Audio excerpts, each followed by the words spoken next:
Everyone, welcome to my channel V2 Vlogify। आज हम बात करेंगे मेरे फुकेट कराबी ट्रिप के बारे में। इस बार भी मैं to travel is to learn company के थ्रू ही गई थी। मैंने सारा पैकेज उन्हीं के थ्रू बुक करवाया था। मेरा टोटल पैकेज इसमें जो भी पढ़ा या मैं कहाँ कहाँ गई थी ये मैं आपको बाद में बताती हूँ। तो सबसे पहले कुछ इन्फॉर्मेशन मैं आपको देना चाहती हूँ फुकेट कराबी ट्रिप में, जो आपको सबसे पहले ध्यान रखना चाहिए। मैंने स्टार्ट किया था दिल्ली से फुकेट तक की मेरी फ़्लाइट थी 4.5 आवर्स के, और वहाँ से हम लोग डायरेक्ट कराबी गए, जो वहाँ से 1-1.5 घंटे का रास्ता है, और कराबी में हमने स्टे किया था। मेरे लिए सबसे अच्छा एक्सपीरियंस कराबी का रहा है, बिकॉज कराबी में एक तो बहुत छोटा सा टाउन था, बहुत छोटे छोटे वहाँ पर आपको आइलैंड्स मिलेंगे जहाँ वो आपको घुमाने भी, जैसे 4 आइलैंड टूर पे लेकर जाते हैं, तो बहुत अच्छा एक्सपीरियंस था उसमें हमारा। 4 आइलैंड टूर में जाने से पहले वो आपको कहेंगे कि आप भले ही उसको ऑनलाइन बुक कराएं या किसी एजेंट के थ्रू बुक कराएं, बट जब आप वहां पर पहुंचते हैं वो आपको जैसे होटल से पिक करके लेकर जाते हैं, तो आपसे वो कहेंगे कि नेशनल पार्क के अलग से चार्जेस हैं, जो 200 भाट बड़ों का है मेरे ख्याल से, और बच्चों का 100 भाट है।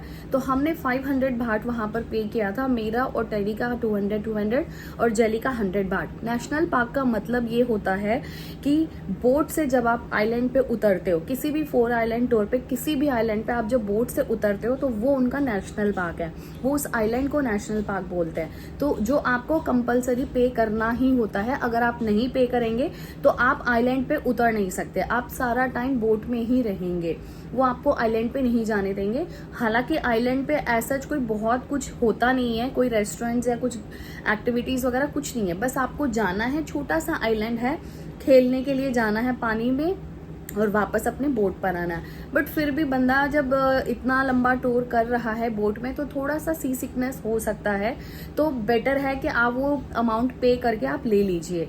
बहुत अच्छा है 4 आइलैंड टूर, आप ले सकते हैं। इसमें ऐसा कोई वाटर एक्टिविटीज नहीं है, बट हाँ ये है कि स्नॉर्कलिंग आप कर सकते हैं वहां पर।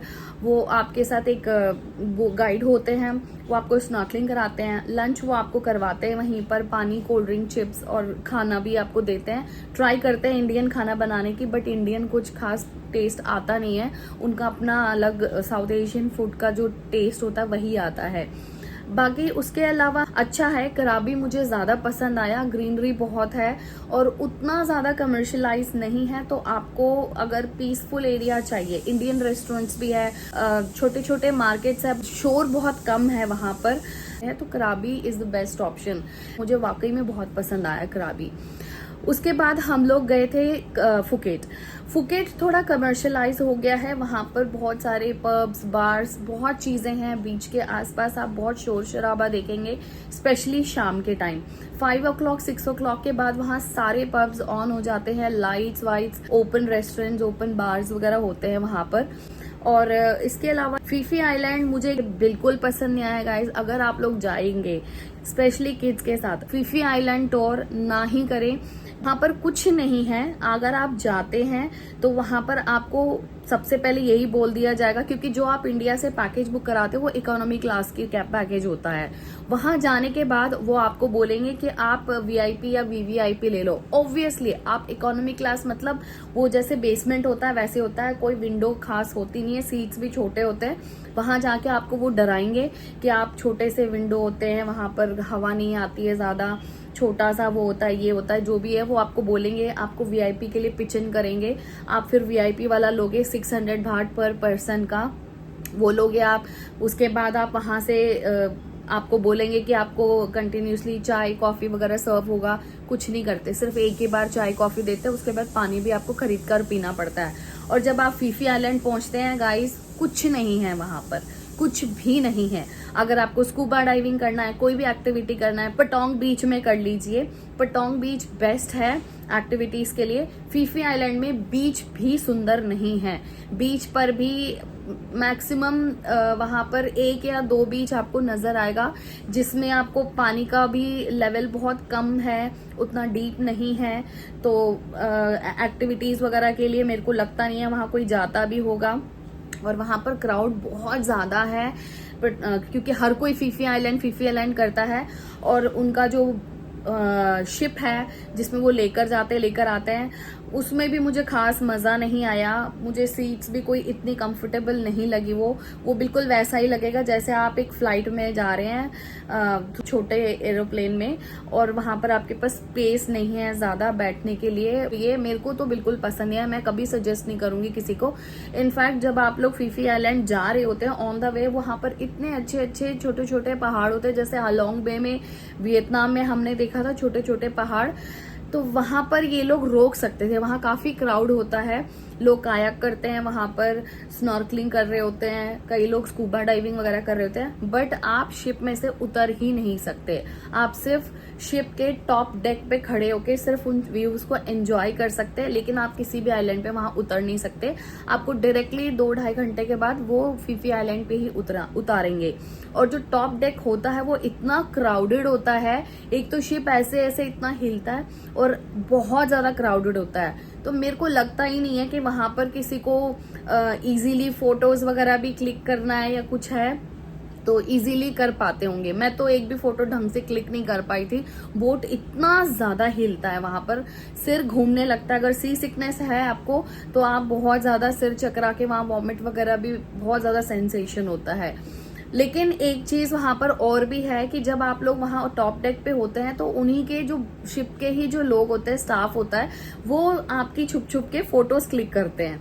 आपको पता ही नहीं लगेगा कि वो आपकी फोटोज क्लिक कर रहे हैं। आप चाहे सेल्फी ले रहे हो चाहे कुछ है, मेरी बहुत सारी फोटोज उन्होंने क्लिक कर रखी थी जो मुझे पता ही नहीं था। मैं किसी और के साथ, जैसे टेडी मेरी फोटो क्लिक कर रहे तो मैं उसको पोस्ट कर रही हूँ, तो वो मेरी ऑलरेडी एक फोटो उसमें क्लिक कर चुके थे। जब आप फीफी आइलैंड टूर पूरा करके वापस जब आते हैं तो जो उनका हार्बर होता है वहां पर वो इतना बड़ा एक टेबल लगा के उसमें फोटोज लगा के छोड़ देते हैं और बोलते हैं कि अपने फोटोज आप पिक कर सकते हो, और 100 बाट का एक फोटो आपको देंगे। और अगर आपको विद फ्रेम चाहिए तो 300 बाट का एक फोटो देंगे आपको। वो आप ललचा जाओगे क्योंकि ऑब्वियसली वो अपने DSLR से शायद क्लिक करते हैं तो बहुत क्लैरिटी अच्छी होती है। मैंने भी वहां पर 2-3 फोटोज अपनी ली 300 बाट में, और एक मैंने फ्रेम भी खरीदा क्योंकि आपको ऑब्वियसली अच्छा लगेगा, उनका फोटोज का जो क्वालिटी है वो बहुत अच्छा लगेगा। उनको ये चीज पता है कि लोग खरीदेंगे 100%, और बहुत लोगों ने खरीदा। उसके बाद हम लोग फुकेट में गए थे टाइगर किंगडम। बहुत अच्छी एक्टिविटी है। अगर आपके साथ किड्स हैं, 16 ईयर्स से छोटे किड्स हैं, तो वो सिर्फ चीता को देख सकते हैं, उनके साथ एक पेरेंट जरूर रहेगा। और 1000 बाट मेरे ख्याल से टाइगर के लिए है, अडल्ट के लिए, और 16 ईयर से नीचे के बच्चों के लिए 800 बाट है चीता के लिए, और बड़ों के लिए 1200 बाट है। क्योंकि मेरा 1000 रुपीज का टाइगर के लिए बुक हो रखा था और दोनों बच्चों का चीता के लिए 850 का बुक हो रखा था। वहां जाने के बाद उन्होंने मुझे मना कर दिया कि आप जा नहीं सकते, आपको इनको अकम्पनी करना पड़ेगा किड्स को। तो मुझे 200 बाट एक्स्ट्रा पे करके चीता के पास ही जाना पड़ा। उसके अलावा आप टाइगर को फीड करा सकते हैं, जो 240 या 250 बाट आपसे लेते हैं। आप टाइगर को फीड करा सकते हैं।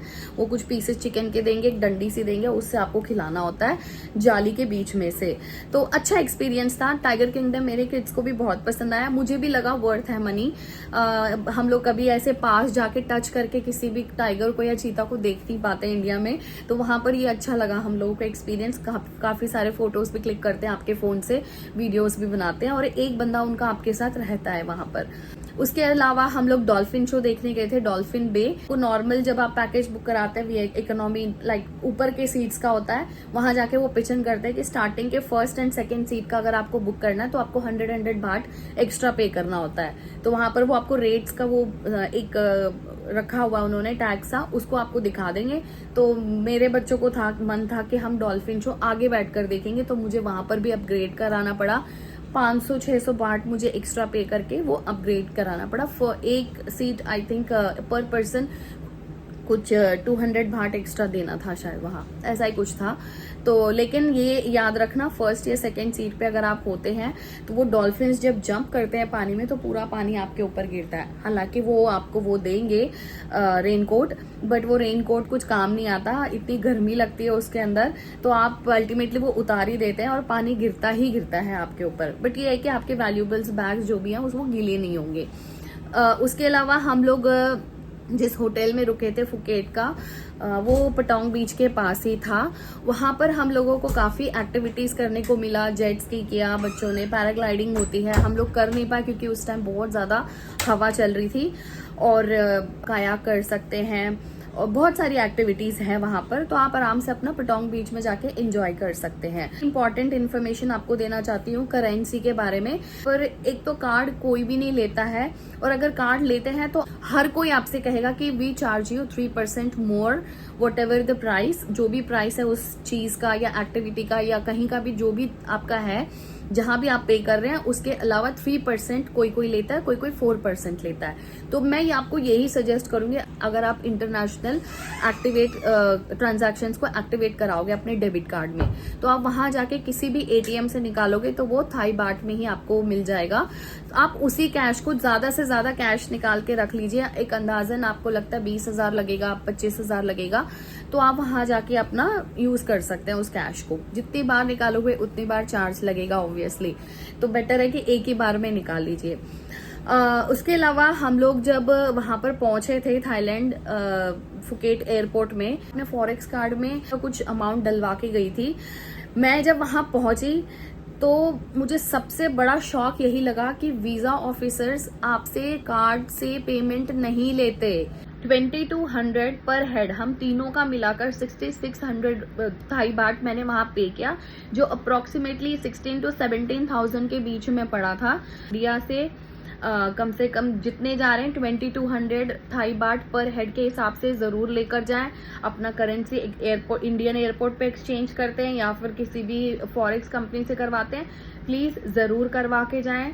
प्लस अपना एक पासपोर्ट साइज फोटोग्राफ लेकर जाएं, क्योंकि अगर आप नहीं लेकर जाते, छोटा सा काउंटर बना रखा है, वो आपसे 350 थाई बाट लेंगे और सिर्फ 8 फोटोग्राफ्स देंगे। 350 रुपीज, मतलब आप समझते हैं 700-750 रुपए के करीब वो आपसे पासपोर्ट साइज का चार्ज कर रहे हैं, वो भी सिर्फ 8 कॉपीज देंगे। मेरा बाय चांस मेरे पास अपनी एक पासपोर्ट साइज फोटो रखी हुई थी, किड्स का मेरे पास नहीं था, तो मुझे दोनों का मिला के 700 थाई बाट पे करके 1600-1700 रुपए के करीब मेरे लगे। दोनों का मैंने एक पासपोर्ट साइज फोटोग्राफ क्लिक करवाई, तो मुझे 8 कॉपीज दोनों की मिली। रही बात खाने की, तो आपको फुकेट कराबी कहीं पर भी अच्छे से आपको इंडियन रेस्टोरेंट्स बहुत मिल जाएंगे।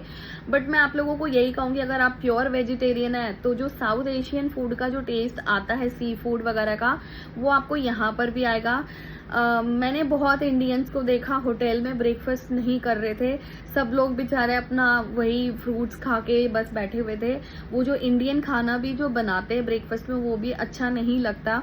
तो अगर आप प्योर वेजिटेरियन है तो आपको खाने की प्रॉब्लम हो सकती है। यही सजेस्ट करूंगी, आप थोड़े स्नैक्स वगैरह यहाँ से ले जाइए, या हल्दीराम के जो पैकेज होते हैं, प्री कुक्ड फूड जो होता है, वो आप ले जा सकते हैं, अपना वहां पर जाके यूज कर सकते हैं। स्नैक्स वगैरह खरीदने के लिए या जो भी बिस्किट्स वगैरह किड्स के लिए, बहुत सामान आपको 7-Eleven से इजीली अवेलेबल हो जाएगा। आप कहीं पर भी जाएंगे, हर 10 कदम पे एक 7-Eleven है, बहुत इजी टू एक्सेस है वो। आप कहीं पर भी हो, फुकेट में हो, कराबी में हो, हर 10 कदम पे एक 7-Eleven है। तो बहुत सारी चीजें आप वहाँ गिफ्ट्स आइटम खरीद सकते हैं। मैंने वहां से बहुत सारे कॉस्मेटिक आइटम्स खरीदे थे जो कोरियन आपको मिल जाएंगे वहां पर। उसके अलावा आप शॉपिंग वहाँ लोकल 1-2 मार्केट्स मिल जाएंगे आपको, ओपन मार्केट्स जो शाम को 5 बजे ओपन होती है, रात को 11-12 बजे तक वो खुलते हैं। सब कैश पे आपसे डील करेंगे। 7-Eleven में कार्ड एक्सेस हो जाता है, लेकिन लोकल मार्केट्स वगैरह में आपको रेस्टोरेंट्स में भी, इवन रेस्टोरेंट्स में भी कैश ही लेते हैं, नो कार्ड्स। कोई कार्ड नहीं लेगा, और अगर लेगा कोई भी बाई चांस कोई एक आधा ले भी लेगा तो 3% एक्स्ट्रा आपसे चार्ज करवाएगा, कोई 4% भी चार्ज करता है। तो मार्केट वगैरह में शॉपिंग हर जगह आपको कैश रखना ही पड़ेगा।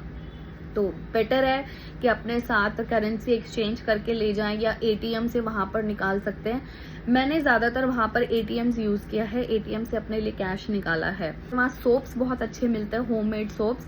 मैंने यूज नहीं किया अभी तक कोई भी सोप, बट बहुत अच्छे शेप्स में, डिफरेंट फ्लावर्स, फ्रूट्स के शेप में मिल जाते हैं। आप लाकर यहाँ गिफ्टिंग के लिए दे सकते हैं। अब आते हैं पैकेज। जो मैंने to travel is to learn company के थ्रू पैकेज बुक कराया था, वो हम तीनों का मिलाकर अप्रोक्सीमेटली 2 लाख का पड़ा, जिसमें मेरे फ्लाइट इंक्लूड था, होटल इंक्लूड था, अकोमोडेशन विद ब्रेकफास्ट था वो, मेरा टाइगर किंगडम उसमें इंक्लूड था, डॉल्फिन बे इंक्लूड था, फीफी आइलैंड टूर इंक्लूड था और 4 आइलैंड टूर इंक्लूड था।